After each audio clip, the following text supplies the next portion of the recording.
इस मूवी के शुरुआत में हम लोग कई लोगों को देखते हैं जो कि समुद्र के किनारे नाइट पार्टी कर रहे होते हैं। यहाँ सारे लोग बहुत खुश थे और इस पार्टी को एंजॉय कर रहे थे।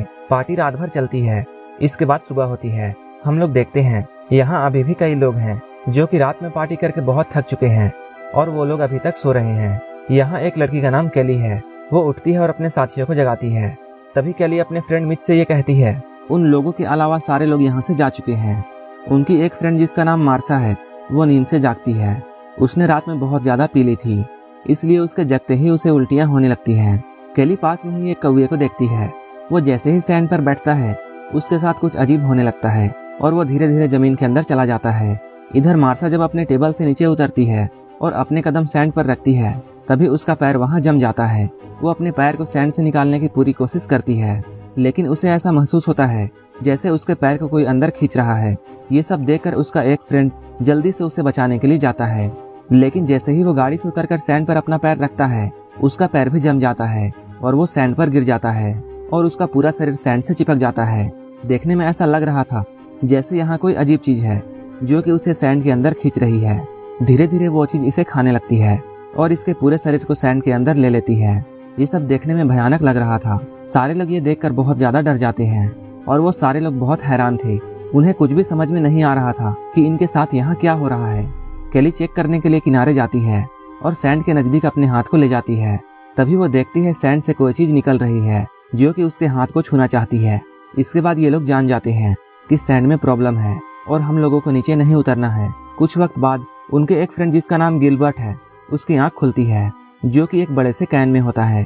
पिछली रात को इन लोगों ने गिलबर्ट के साथ एक प्रैंक किया था और इनके प्रैंक के ही वजह से गिलबर्ट अभी एक टैंक में है। जब गिलबर्ट की आंख खुलती है तब वो जोर जोर से इस कैन से निकलने की कोशिश करता है। गिलबर्ट को जोर से हिलता हुआ देखकर सारे लोग उसकी तरफ चिल्लाते हैं और उसे ऐसा ना करने के लिए कहते हैं। गिलबर्ट उनके प्रैंक की वजह से उनसे बहुत गुस्सा होता है, लेकिन ये सारे लोग एक साथ गिलबर्ट को शांत रहने के लिए कहते हैं। गिलबर्ट को ये बात नहीं पता थी कि यहाँ क्या चल रहा है और अगर वो सैंड से बाहर आ जाता है तो उसके साथ क्या हो सकता है। इसके बाद सारे लोग मिलकर गिलबर्ट को समझाते हैं। ये लोग गिलबर्ट से कहते हैं, तुम अभी जैसे हो वैसे ही रहना और हिलने डुलने की कोशिश बिल्कुल मत करना।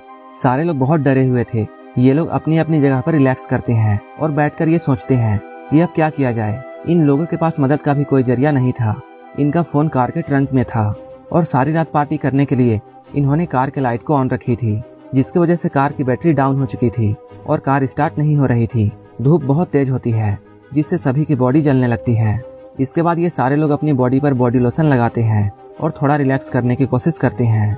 थोड़ी ही देर बाद इन लोगों की नज़र एक बड़े से अंडे पर पड़ती है। वो चीज बिल्कुल अंडे की तरह दिखाई दे रही थी। सारे लोग उस चीज को देखकर ऐसा सोचते हैं, जरूर इसी अंडे से वो मॉन्स्टर निकला होगा।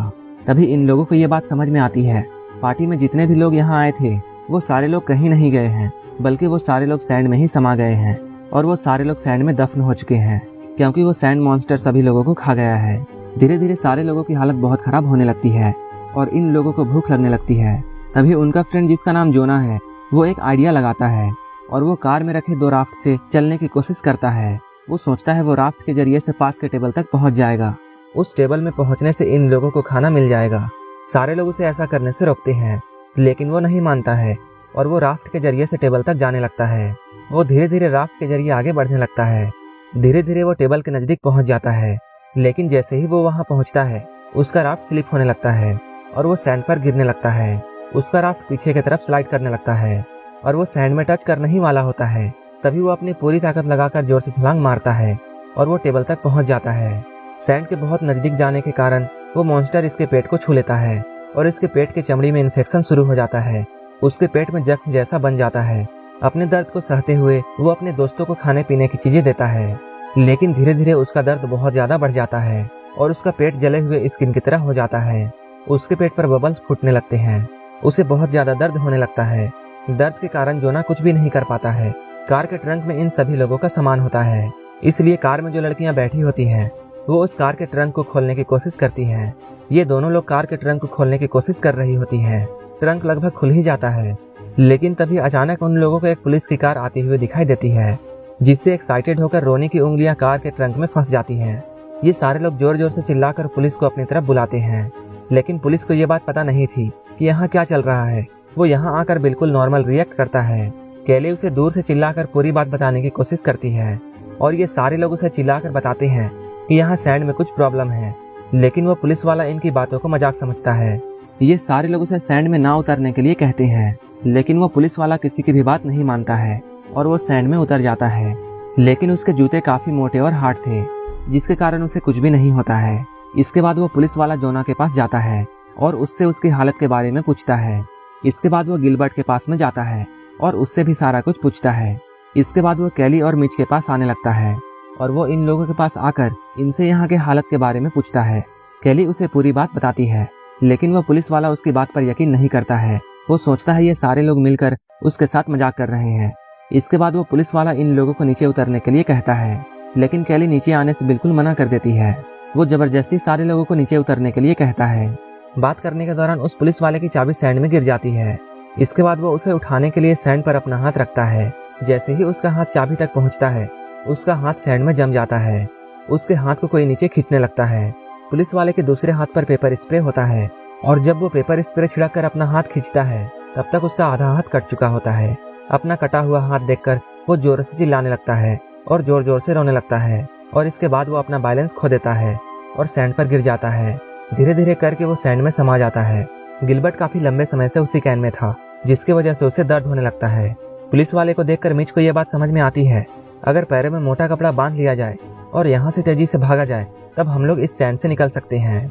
इसके बाद वो अपनी फ्रेंड से कार में रखे कपड़ों को मांगता है, लेकिन उसे इतनी हड़बड़ी होती है कि वो कपड़े लेने के चक्कर में सैंड में गिर जाता है और उसकी भी यहाँ बेहद दर्दनाक तरीके से मौत हो जाती है। धीरे धीरे वो भी सैंड में समा जाता है। ये सारे लोग जीने की उम्मीद हारने लगते हैं। वहीं दूसरी ओर जोना अब भी दर्द से करा रहा होता है, इसलिए उसकी गर्लफ्रेंड केली उसके पास जाने का जुगाड़ करने लगती है। सबसे पहले वो जोर लगाकर कार में कूदती है। इसके बाद वो रोनी के हाथ को कार के ट्रंक से बाहर निकालती है। इसके बाद वो लकड़ी की मदद से उस पर चलकर जोना के पास जाती है। इधर गिलबर्ट, जो कि बहुत लंबे समय से टैंक में फंसा हुआ था, उसके पेट से खून निकलने लगता है। उस खून को देखकर सैंड के अंदर का मॉन्स्टर गिलबर्ट की तरफ आगे बढ़ने लगता है। धीरे धीरे चलते हुए दो लड़कियां जोना के पास पहुंच जाती हैं। सबसे पीछे रोनी आ रही होती है और वो भी उन्हीं डंडों पर चलते हुए यहाँ आती है, लेकिन यहाँ आते हुए उसका बैलेंस बिगड़ जाता है और वो सैंड में गिर जाती है और उसकी भी बेहद दर्दनाक मौत हो जाती है। इसके बाद ये लोग बहुत परेशान हो जाते हैं। उनकी एक दोस्त अपने पैरों में कपड़े बांधती है और वो जल्दी से यहाँ से निकलना चाहती थी ताकि वो यहाँ मदद बुला सके। वो लड़की जल्दी से पुलिस के कार की तरफ दौड़ने लगती है, लेकिन तभी वो मॉन्स्टर गिलबर्ट के टैंक को हिलाने लगता है और उसे टैंक के अंदर जाकर उसे सैंड के अंदर ले लेता है और उसे भी जान से मार देता है। वो मॉन्स्टर पुलिस के कार को भी पकड़ लेता है और उसे जोर जोर से हिलाने लगता है, जिससे जेंडा का बैलेंस बिगड़ जाता है और वो कार पर गिरकर बेहोश हो जाती है। समय बीतता जाता है और यहाँ रात हो जाती है। रात के वक्त में जेंडा को होश आता है। जेंडा को पुलिस के कार के ऊपर कुछ सामान मिलता है, जिसे खोलने पर उसे ये बात पता चलती है ये एक एयरबोट है। वो उसे नीचे फेंकती है। वो इसे खोलकर इसमें हवा भरती है। इस बोट के जरिए केली और जोना दोनों लोग पुलिस के कार में आ जाते हैं, लेकिन अचानक से केली के ऊपर वो मॉन्स्टर हमला कर देता है। इसके बाद केली गैस कैन उठाती है और उस मॉन्स्टर की तरफ ऑयल फेंक देती है। इसके बाद वो माचिस निकालती है और उस मॉन्स्टर को जला देती है। इसके बाद केली कार के अंदर आ जाती है। थोड़ी देर ये सारे लोग कार के अंदर बैठते हैं और रिलैक्स करते हैं। धीरे धीरे ये रात भी गुजर जाती है और सुबह हो जाती है। अगले दिन जब ये लोग जागते हैं, तभी इन लोगों के पास एक आदमी आता है और वो इन सारे लोगों को आवाज देकर जगाता है। इसके बाद इन लोगों को पता चलता है सैंड में जो भी प्रॉब्लम थी अब खत्म हो चुकी है। इसके बाद ये सारे लोग उस कार से बाहर निकलते हैं और इस तरह ये लोग जिंदा बच जाते हैं और यहीं पर ये मूवी खत्म हो जाती है। इस मूवी को 2015 में रिलीज किया गया था और इस मूवी का नाम है द सैंड। अगर आपको ये मूवी अच्छी लगी हो तो एक लाइक जरूर कर देना और ऐसे ही वीडियोस के लिए मेरे चैनल को जरूर सब्सक्राइब कर लेना। तो मिलते हैं हमारे नेक्स्ट वीडियो में।